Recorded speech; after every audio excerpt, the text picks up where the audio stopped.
Everyone. It is so nice having you joining us on this Zoom this evening with Dan Perry, who's joining us live from Tel Aviv. Let me tell you a little bit about Dan, because I think you know about me. Dan led the Associated Press coverage of Israel and the Middle East from Pakistan through to North Africa for much of the 2010s.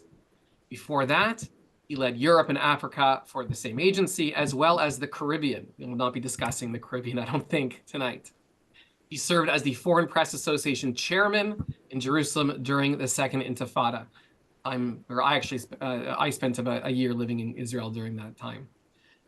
We are here to have a conversation between myself and Dan Perry, an esteemed journalist, covering topics far and wide, and much which is on our minds. I want to begin just by saying thank you, Dan, for joining us at a late hour. And also, I know you're going to be speaking just a little bit quietly because everyone else around you is sleeping. So we understand. So you might want to put your volume up to all of our listeners at home. Right. So let's start with the hostages. I was listening to a peer of yours, a journalist, and he explained the hostages as they are understood in North America as being very different than how they are understood in Israel. That is, if I go to a rally here in Toronto with a sign, bring them home now, I will be seen by fellow Israel supporters and those who do not support Israel as being pro-Israel, as a general blanket, pro-Israel, pro everything that's going on in Israel, within reason. Whereas in Israel, if you are walking around with a Bring Them Home Now poster, if you're putting those signs up on your home, you are seen as being anti-Bibi, anti-war, that your direction, that your understanding what's going on is very much opposed to the way that this war is being conducted. First of all, do you think that's a fair assessment? And Absolutely. secondly, I want to hear about the mood in Israel, especially vis-a-vis hostages versus the war, because to some extent they're being seen more and more as being not both achievable. Yeah. Thanks for having me. Um, Everything you mentioned is complex, and I think for the purposes of our conversation, to get to more than this topic, I'll try to express it as simply as possible. Um, in Israel, the calls to bring back the hostages amount to a call to end the war because there is understanding that uh, that it's kind of one or the other, and that if you prolong the war until Hamas is well and truly decimated, uh, that likely, pretty much certainly, will prolong it to the point where more hostages will die because they're dying by the day, by the week. By some estimates, only 25 are alive anymore. Um, and, um, and it amounts to having sacrificed them, but perhaps for the greater good. There's an argument that says if we leave Hamas in power in Gaza in order to return 50, 100, 200 hostages, that may cause the deaths of many thousands later on. Hamas simply has to go no matter what. Now, few people will articulate it quite so cruelly, but that is the perceived choice. And some of the further right people in the government actually do articulate. Um, Now, is it the right thing to bring back, to do a deal that brings back the hostages on terms that are the available terms, which are in the war in Palat Gaza? I might normally say no. And I'm sort of a moderate and center left type person. I favor partition of the Holy Land and Palestinian state, so forth and so on. I'm not generally such a warmonger. But yeah, Hamas ended the discussion on October 7th. It cannot be tolerated. So the idea of allowing Hamas a victory narrative of we survived this. I mean, yes, you have to be rather warped to view it as a victory when Gaza has been decimated to the degree that it has. But leave it to the jihadis that they would, and that would be bad in a variety of ways, including it would help them politically around the Middle East. Basically, few of the Arab leaderships in the region want that to happen. However, here's where it gets complicated. The reason why, if Israel ended the war now and pulled out of Gaza, Hamas would remain in power is partly and perhaps muchly Israel. Netanyahu has refused to contemplate the myriad, well, the many suggestions that and plans, all of which amounted one way or another to the same thing: a return of the Palestinian Authority to Gaza. There is no day after plan. It's been a year and a month or two, and that was plenty of time to organize what happens once Hamas is sufficiently degraded. The government hasn't held one talk about this, not one. So they set up a situation where when they leave, Hamas takes over, which means they can't leave under the original imperative that Hamas not stay, which prolongs the war forever. Why would they do that? Well, political reasons. And it's sad to say, but you did ask me not to hold punches, so I won't. On October 7th, Netanyahu, by all reports, was kind of in shock because he understood very well that the single most deadly day to Jews by murder since the Holocaust, that clearly attaches to his government's ignoring of orders, of warnings, having created a massive schism in Israel, having invited attack, having then moved almost the entire defensive force of the IDF around Gaza to the West Bank for the specific reason of guarding settlers, radical settlers, whose parties control the government as they intend to rampage around Palestinian areas. This madness resulted in what it resulted in. It shouldn't be politically survivable.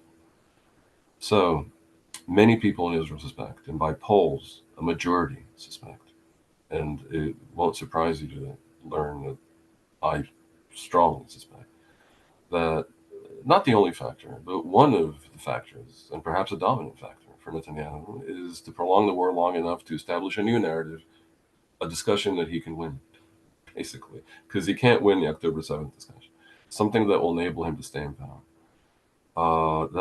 And because of that, he has established this logical edifice, a narrative that says, well, yes, 75% of the public, by every poll, wants a commission of inquiry, which in a parliamentary democracy and in Israeli tradition is like de rigueur for even a minor catastrophe, never mind the biggest one ever.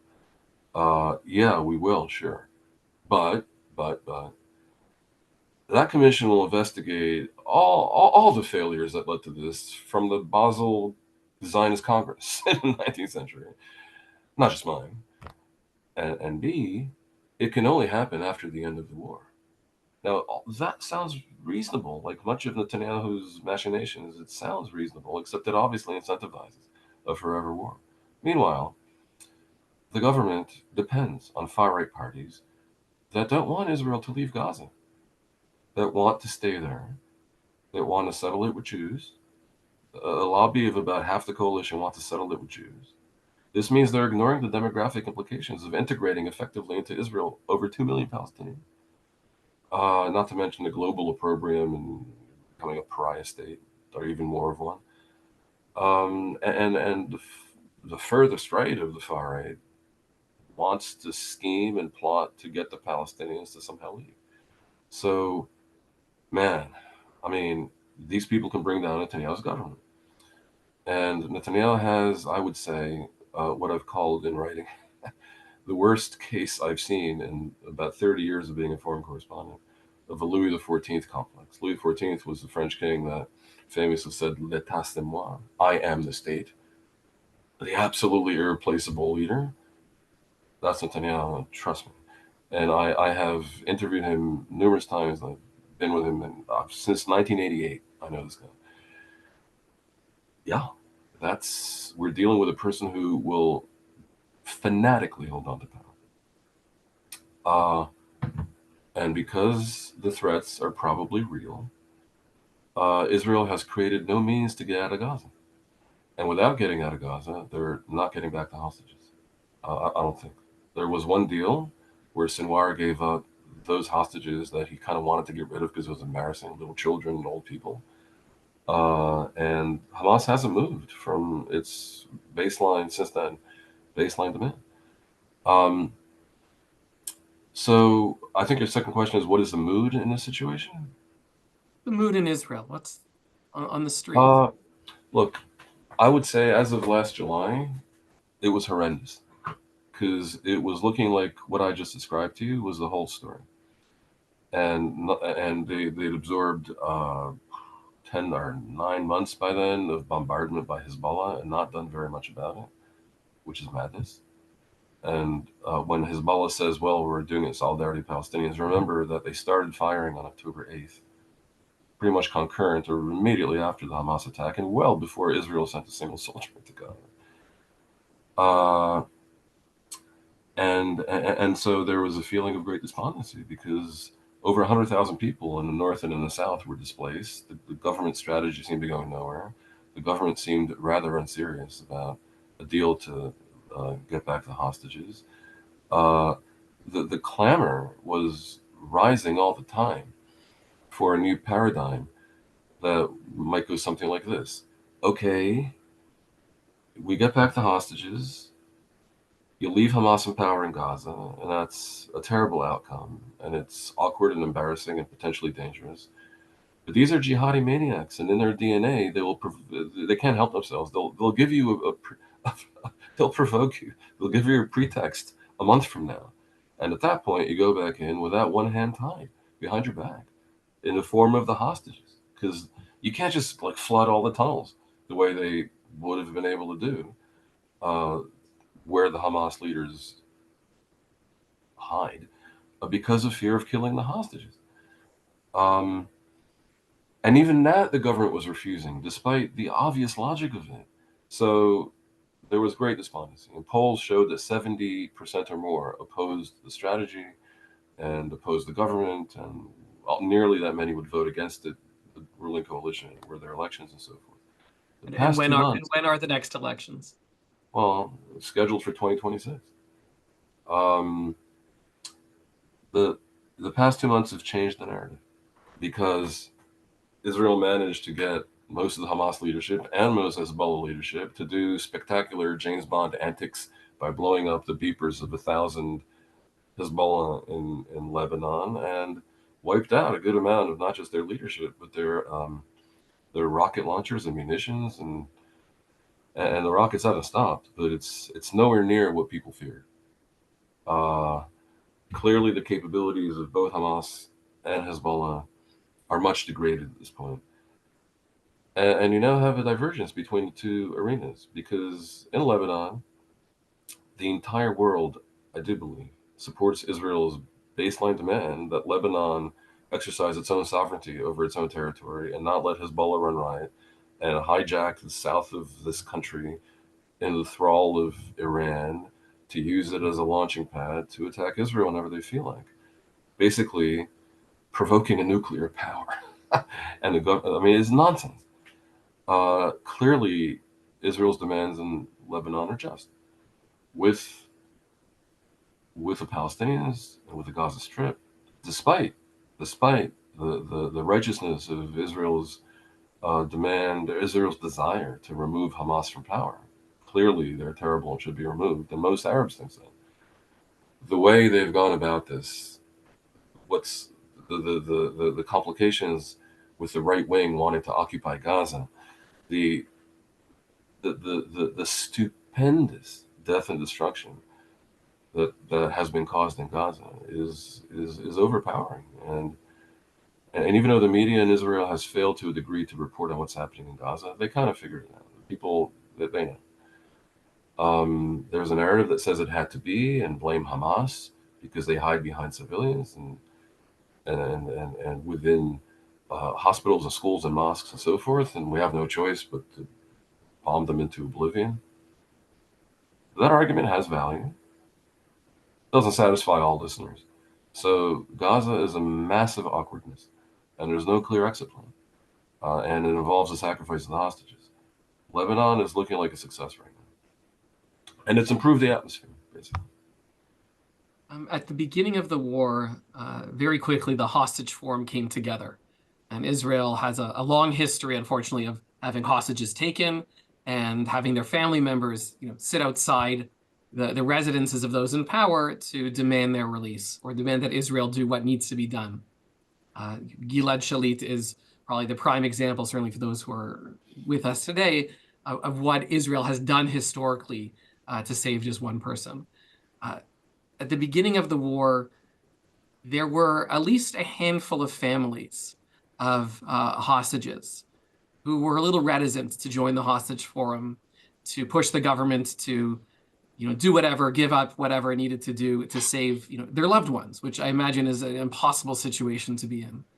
I'm wondering if today there are families of hostages who are in support of the current government's policy practices in terms of Gaza. From the beginning, this issue is quite politicized because the hostages are overwhelmingly from kibbutzim near Gaza. They're a bunch of leftist peaceniks, which just adds to the irony of all this. And some of them, like, one old woman came back and said that she confronted Sinwar when he visited them and said, "We're a bunch of peaceniks. How can you do this to people who are for the Palestinians?" When that began to emerge, that this is who the hostages are, it created a political dynamic in Israel. One of the hostages famously said to another one, "He's still there," and she got out. They don't care about us because we're leftists. Now, this is unbelievably ugly, of course, and I'm implying that it's at least partly true.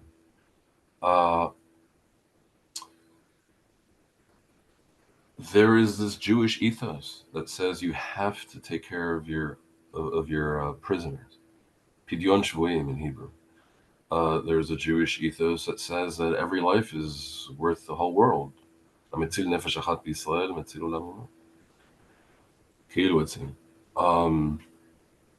So it's almost inconceivable to people that the religious right wouldn't do anything to get them back. But on the other hand, the very trade that you mentioned, Gilad Shalit, there was a lot of sympathy for his poor parents who lobbied like long and hard, like I guess it was 3 years or 5 years maybe, to get him back. And eventually, Israel gave up like 1,000 prisoners to get this one guy back. One of them was Sinwar, and Sinwar is now considered to be a singularity, like a person who cannot be replaced, like Hitler, like a person who had the deterministic impact. And that deal is widely thought of in Israel as having been a mistake. To set the precedent for those numbers, to release Sinwar specifically, to give in to the pleas of the understandable pleas of the family. So it's not an unsustainable argument to say you got to respect the parents, but basically ignore them. That's what the government's been doing. You reference a few right-wing families, because there's some that weren't the kibbutzniks that in the beginning the government leveraged to say, look, there's these ones support the government. But that was like last November, maybe December. Of late, I haven't come across these reports, and to quite the contrary. There was a famous visit of Netanyahu to a right-wing family of Shasniks, so Sephardic religious family. Their son, obviously not a kibbutznik from near the border, but rather a soldier. And Netanyahu agreed to visit that family, which is fairly rare, shamefully rare. There's a kibbutz that suffered most disproportionately, dozens and dozens of killed and hostages, Nir Oz. Everyone goes there to visit. Netanyahu hasn't been yet, just because he doesn't want a bad look, doesn't want like the image of people protesting against him, screaming at him. So you should know there's a big connection between Nir Oz and Adat Israel Congregation. Our immediate past president's wife's family are all there. Oh, really? We're all there. Yeah. Well, so you know something about it. Netanyahu agreed to visit this one father, who's a rabbi, expecting at least a safe space for himself, and he got the opposite. Mm-hmm. Very much the opposite. And it was filmed and widely reported, and the guy said, like, I voted for you guys, and how can you do this? And where is your Jewishness? Now, again, it isn't a slam dunk argument, because it's actually true that they shouldn't leave Hamas in power. But what makes it so frustratingly and nerve-wrackingly complicated is that Israel's largely to blame, as I said before, for the vacuum that remains should they pull out. It looks like a huge scam.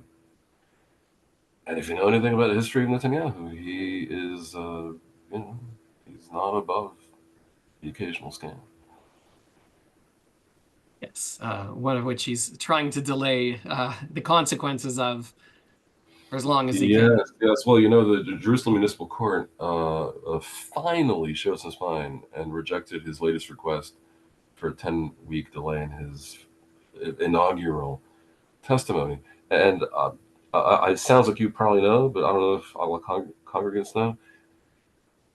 The Supreme Court agreed for Netanyahu to be nominated, even despite the precedent that he is on trial for bribery, corruption, fraud, and breach of trust, in exchange for an explicit promise that he would never claim that governing the country prevented him dealing with the trial. And moreover, a signed agreement that he would never try to weaken the judiciary to get out of his trial. And of course, he's done both these things. And, like, it's the kind of thing that just isn't done. Like, you don't sign an agreement with the Supreme Court and then just brazenly violate it and dare them to do something about it. Because what they would have to do about it basically is declare him like unfit, like the 25th Amendment. But he's still popular to a degree. 35% still support him, and they're violent, and he gambled correctly that there would be no consequence. But the result is the erosion of trust in Israel and the schism in society when you have a prime minister that behaves this way, where all norms are just thrown out the window. You can imagine how bad that is for a country that's dealing with the consequences of over a year of war. And to this, I just add, I imagine you might ask me later, but the Haredi draft issue very much is connected to this brazenness. But I won't anticipate that until you ask. In Israel, you have different camps, and they each protest in their own way with their own messages. In the diaspora, certainly the case in North America, in Toronto in particular, the Jewish community has done a fairly good job of coming together and speaking in one voice. Aside from some groups that really the community does not see as being part of not just the mainstream, but really even part of the community to a large extent, who will show up at counter rallies or what have you. We've been all together. You have just presented what I'll describe as a fairly damning picture of Bibi. What does that mean for those of us who show up weekly to a pro-Israel rally, which takes place a kilometer from the shul for 2 hours every Sunday, or show up to vigils, or to other rallies, or fight on social media, trying to position themselves as proud Zionists, and yet, from what you've presented, might have some questions, to put it gently, about the current leadership and approach to this war? It's undoubtedly a pickle. But Louis XIV was not the French state, and Netanyahu is not the Israeli state. He can take it in different bad directions, and he's sometimes taken it in good directions. And it's a matter of opinion. I'm speaking about my own assessment. But I think it's possible to be pro-Israel and anti the government. I imagine much of your congregation in Toronto probably is anti-Trump. But does that make you anti-US? Not necessarily. We have the good fortune of being Canadian. Yeah, I kind of see what you mean at this point about the good fortune. Israel was attacked grievously by barbarians who are nihilistic and genocidal, and it had pretty close to no choice to fight back. And despite everything I said, I don't think it's lost its claim on the fidelity of Jewish and other supporters around the world. Of course, if you understand and agree with what I'm saying, you're not going to support every move by the government. But I don't think that would necessarily uh, uh, cause you to not attend rallies for Israel, events on behalf of the hostages, and so on. But it is difficult for sure. So difficult that in Israel, the government tried to hold like a like a, a commemoration ceremony for October 7th. Now you'd think the entire country would rally behind it. No, no. Majority of the country, polls showed a majority of the country is like, this is BS, and like, we're not going to play along, and you're trying to greenwash or whatever your abysmal failures, and you're abandoning the hostages. And there was a counter rally, um, and the government thing had little to redeem it, and was a stolid, bureaucratic, cliched speeches and officials type of thing that very few people watched, but some in the hard right watched it. And the hostage families rally was a massive event, with certain things about the music and the poetry and the various people who appeared and the way the hostage families were involved, that literally had the 2/3 of the country that hates, that would want a hostage deal. Basically, people were crying. It was an amazingly moving event.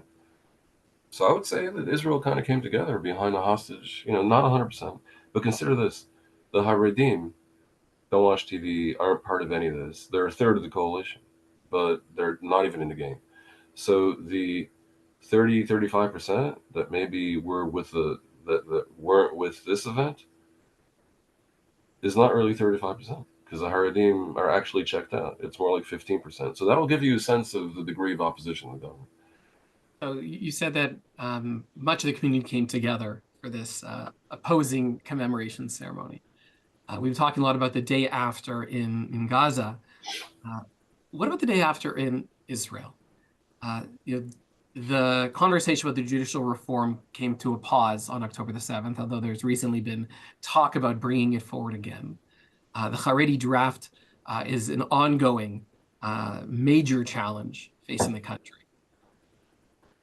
The focus of Medina Tel Aviv, that really the economic driver of the country, is a sliver of the country itself, and including many people who have left in the last year, and some the number, you would be amazed the number of new students that my children have in their class who've come from Israel for a month, for a year, for 10 years is remarkable. What does Israel look like the day after? Does Israel recover from this? Certainly hope so, but I'm not assuming it. Basically, Israel has two issues. One, and both attached to the right religious coalition that essentially was established in 1977. When Begin won, he made a choice that this bloc is going to be with the religious parties and the Haredi parties. He forever bought the compliance of the Haredi parties by saying, "All right, any Shiva Bucher can exempt from the draft unofficially. It's like done by tradition. There's no law that mandates that." Um, and the two problems both attached to the right religious coalition. Problem number one: there's a question of what to do with the West Bank and Gaza. We thought we got rid of Gaza, but now that's confusing again. The right wing seems to consider these territories net assets, and they indeed, are strategic assets. Without the West Bank, Israel is dangerously small. It comes within 20 miles of Tel Aviv and surrounds Jerusalem on three sides. Imagine if October 7th had happened from the West Bank. No one can deny it.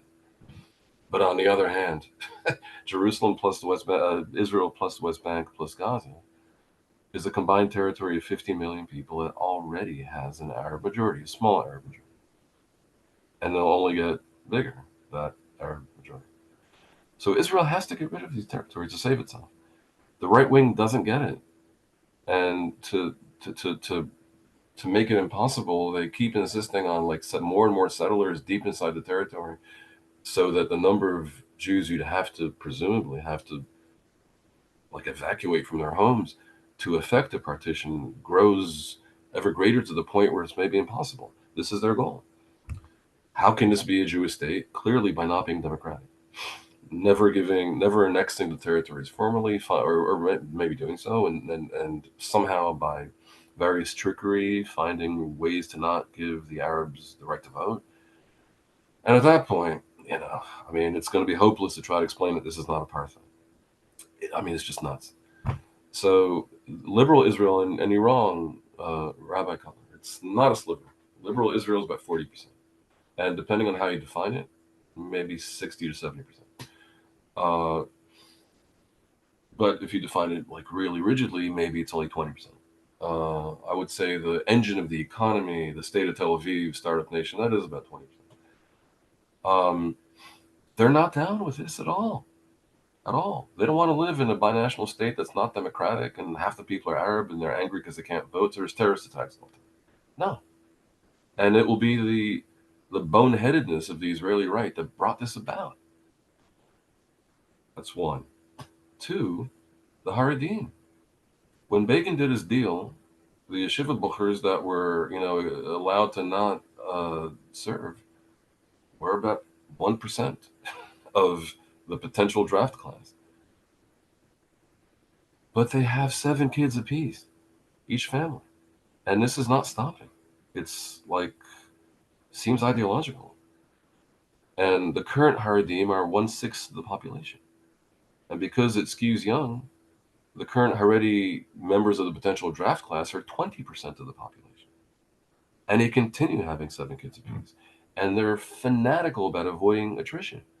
And they won't teach their boys math, English, or science in high school, rendering them almost unemployable in the modern economy. They manage to live, they insist on having all their boys study Talmud and the yeshivas for as long as they possibly can, and until they're too old for the army, that's for sure. As a consequence, about 50% of Haredi men work. And it's much less than that because about half of those who do work in subsidized makeshift nonsense, make work nonsense that the government pays for. Chief rabbis in secular neighborhoods, 10 mikveh supervisors. It's absurd. And they live in poverty, but the poverty is somehow maintained at a basic level of subsistence by government handouts. And they insist on a salary for being in a yeshiva, as opposed to, tuition if you're studying computer science. And the yeshiva studies never end. Computer science studies end after 4 years, maybe 7 if you get a doctorate. It is madness. And because they're part of the right, automatically, and many of them are settlers, not that they know or care because they don't care where the state of Israel begins and ends, but they are creating conflicts in which they refuse to fight by not going to the army. And you could say, okay, this is utter insanity, but it's only 1/6 of the population. Fine. But no, they're doubling as a proportion every 18 years because of the birth rate. If this doesn't stop, there'll be a majority of the country. Now you can clearly see where this is headed off a cliff. Off a cliff. And right now, as we speak, Netanyahu is machinating to pass a law that has been demanded by his Haredi coalition partners that will formalize all this forevermore. And a defense minister who knows that the army is spread thin and is missing tens of thousands of soldiers that it needs, such that regular Israelis, disdained by the Haredim for being inferior as they're not Torah scholars, are doing 200, 250 days of reserve duty a year. How can this be? So if they pass this law, so he fired Gallant, who was a respected general, the only person in the coalition or in the cabinet who had broad support in the public and a direct line to the U.S. administration. Very important. And replaced him with an apparatchik puppet mediocrity, Israel Katz, which means Netanyahu is now the defense minister. Katz is really like nothing. He's an empty suit. in order to pass the law, because he couldn't pass it with a defense minister opposing it. If this passes, there will be an explosion of anger. I don't think he has to end the war because Trump wants him to end the war. He's just gonna have to bite that bullet, and so maybe we will get back the hostages thanks to Trump's impatience with forever wars. And B, the war can't be going on when they pass this law. You say people are leaving, and I'd be surprised. I would not be surprised because I know very well what's happening. And they're leaving not just to Toronto, but also to Cyprus, to Berlin, to Greece. Uh, Many people are talking about leaving if this coalition wins again. If after this debacle, if after all the cards are on the table, and we know they want to Putinize the country, and we know that they want to basically milk the secular majority, secular and traditional majority, but not religious and Haredi, for all their worth, while they build a welfare state for the connected, who are the Haredim and the right wing settlers in the West Bank, it's going to fall apart. So two things here. One, if Israel really melds together with the West Bank and Gaza, while the Jewish part of Israel is self-destructing with this Haredi dynamic happening, I do not think the country will live to see 100, because when it becomes clearly inseparable from the West Bank and God forbid from Gaza, I think the world will force an annexation. I mean, these idiots think annexation is a threat, and the world says, please don't annex the territories. They think they can just annex like the Jewish bits and pretend like, that won't work. The world will insist on annexation and an extension of suffrage to the Palestinians, and Israel will be half Palestinian. And at that point, the Jews will flee, because a half Arab country, at this point, this may be controversial, in a societal development of the Middle East, broader civilization, is not a place that startup nation can thrive and will want to remain. And so once the point of no return is clearly understood to have passed, there will be a flight, there will be a stampede to the exits. And it's a tragedy, because amid all this negativity, let me just say, Israel is, I mean, I've lived in my life in London, uh, in San Juan, Puerto Rico, in a variety of, also in Egypt, and other in Romania, but in Philadelphia and New York. But Tel Aviv is my favorite place. London gives it a run for its money. It's so wonderful. Good Israel is very, very good. It, for a time, was getting more venture capital than the entire European Union, with a population 45 times larger. Uh, in the last year of normalcy, before the cataclysmic return of Netanyahu in 2022, Israel's per capita GDP, which is the only measure of the true measure of the strength of a country's economy, exceeded that of France, Britain, and Germany. This is a success story for the Zionist enterprise like nothing I've ever seen. But it's like that scene. I don't know if you saw, and you may be too young to even remember. But Animal House. There was a point where the protagonist has like a devil and an angel on his shoulders, and they're vying for his attention. I just described the angel, but there's a devil there, and if Israel chooses the wrong path, then all of this success and which should be a source of tremendous Jewish pride, for real, will have been wasted. And yeah, there will be an exodus. The people that remain will not be able to defend the country against what will probably be a concerted Arab attack from all directions. So I just can't overstate it. If the current cabal stays in power for any significant amount of time, The smart money is not in Israel surviving. We're going to get back to that soon, but I want to widen our lens. Qatar recently sort of taken a step back from acting as the middleman and have at least threatened to expel the Hamas leadership. I'm not sure how many have actually left. Turkey I don't seems, think they've left yet. Turkey seems quite willing, at least publicly, what they're saying, to welcome them in. Turkey is part of NATO, ostensibly a U.S. ally. What's the future of the surrounding region acting as that buffer between Israel and the Palestinians, Israel and Hamas, whatever is left of them, with this change out of Qatar? And is the U.S.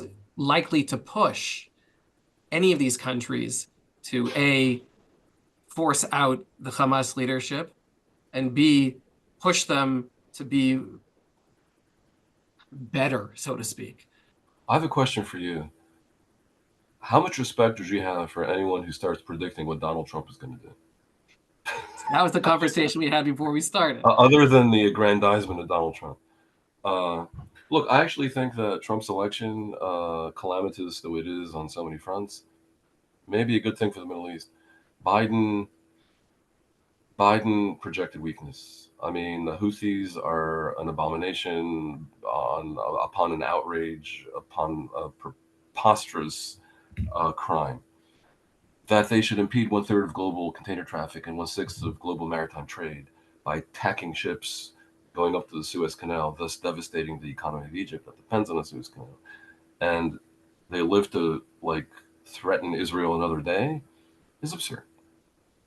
That Iran should be allowed to, occupy Lebanon via Hezbollah and, spread its chaos project with infinite skullduggeries all over Iraq and Yemen and Syria, and threaten Jordan and back Hamas and Islamic Jihad, and go for a nuclear bomb while oppressing their own people who hate them, and the world just acquiesces, and Biden speaks of re-engagement, is wrong.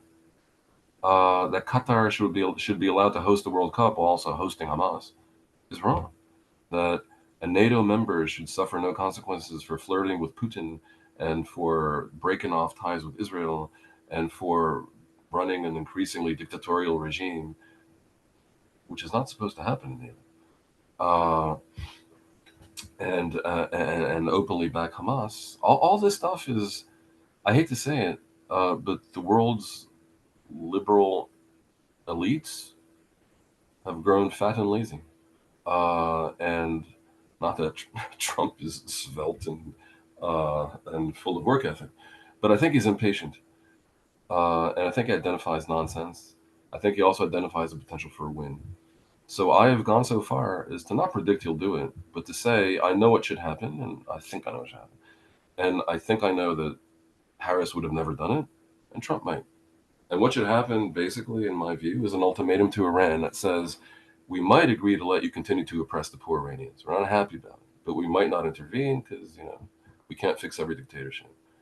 We might let you go on. But for that to happen, hand over the nukes, no more proxies. All this rubbish ends today, and it's not a negotiation.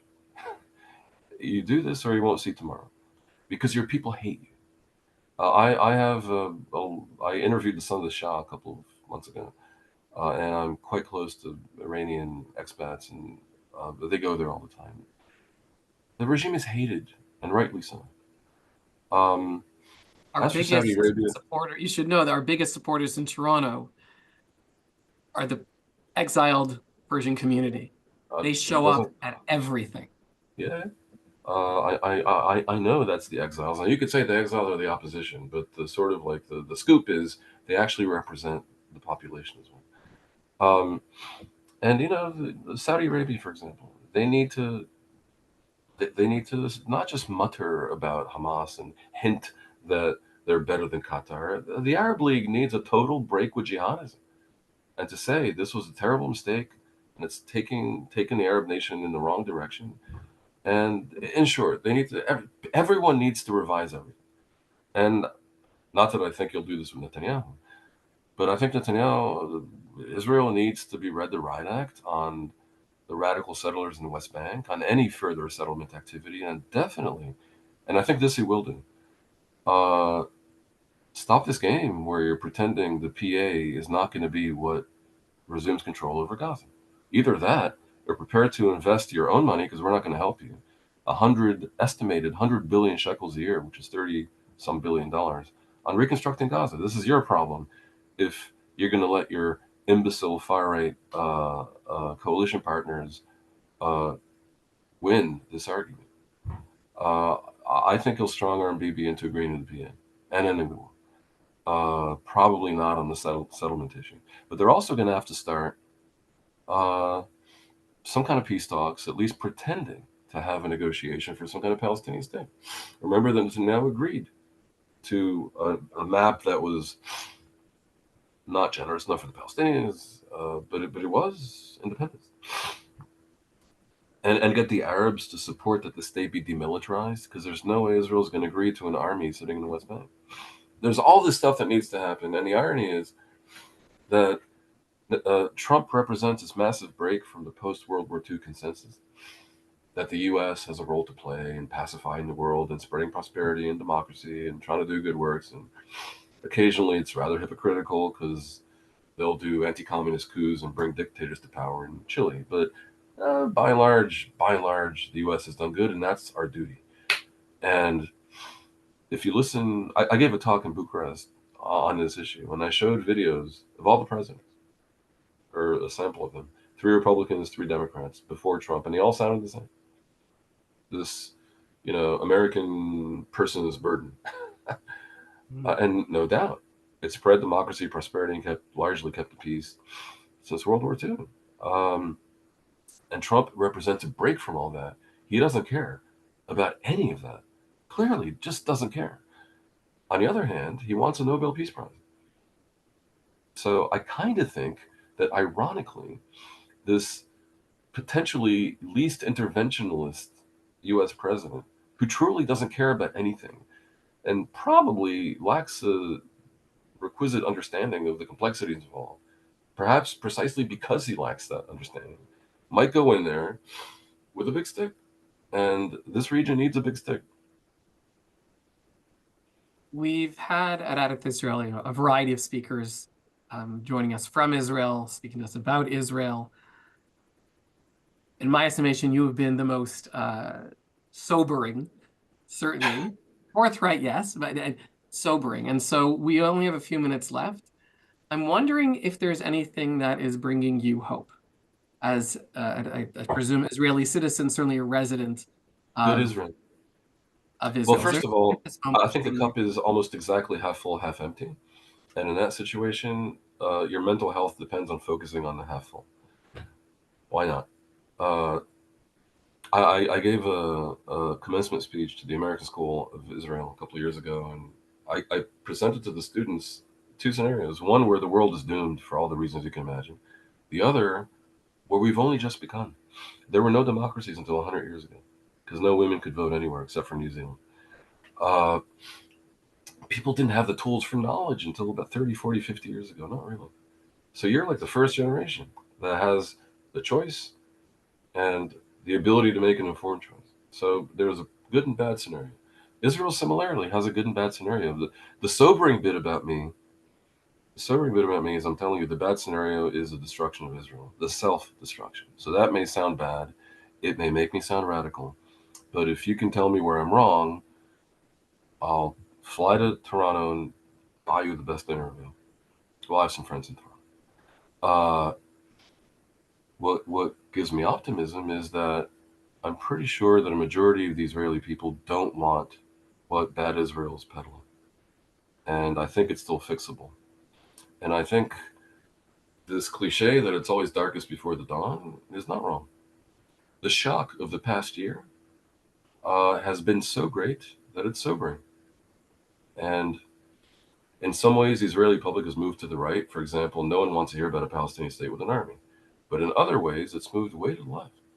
poll that came out today again shows the opposition will get 70 seats, if not 71 or 2 out of 120. That's not what happened 2 years ago.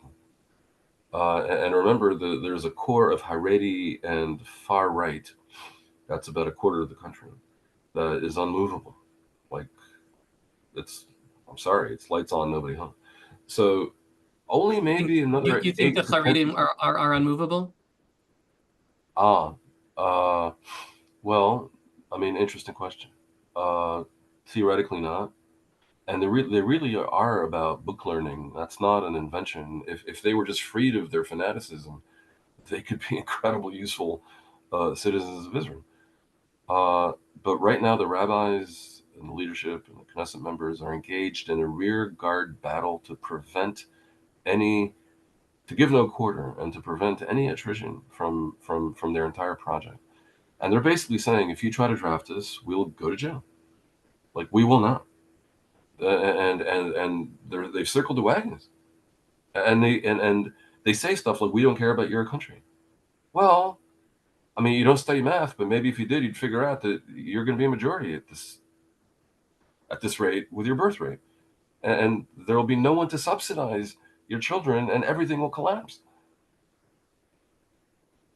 So I think this level of danger focuses the mind and could lead to solutions. And in a way, if Sinwar had not been so fanatical as to start this war, it's possible Israel would have blundered into the default option, which is its own destruction. Having been thusly traumatized, maybe it can save itself. And if it does save itself, then it's a jewel in the crown of the world. Israel has every potential to be, the light unto the nations that it set out to be. That's what makes me optimistic. We're going to end on that note because I want us to go to bed thinking of that. As will I. And Barry, thank you so much. This has been very, very interesting, edifying. I think that you bring a perspective that and a clarity of thought, even for those who might not agree with you, that we fairly rarely see in the English language press. I very much appreciate that you didn't run me out of town for giving you sincerity. Let me shamelessly plug my newsletter, which is danperry.substack.com. Anyone who's interested in more of this, but also the positivity, and to engage with me and other readers, definitely sign up. There's a free version of it, and it's pretty dynamic. It's certainly worthwhile. It's called Ask Questions Later, and I'll put a plug in it for you as well. Thank you, Rob. Have a good night, everyone. You should get some sleep, Dan, and I will so please see all of you very soon. Laila Tov. Laila Tov.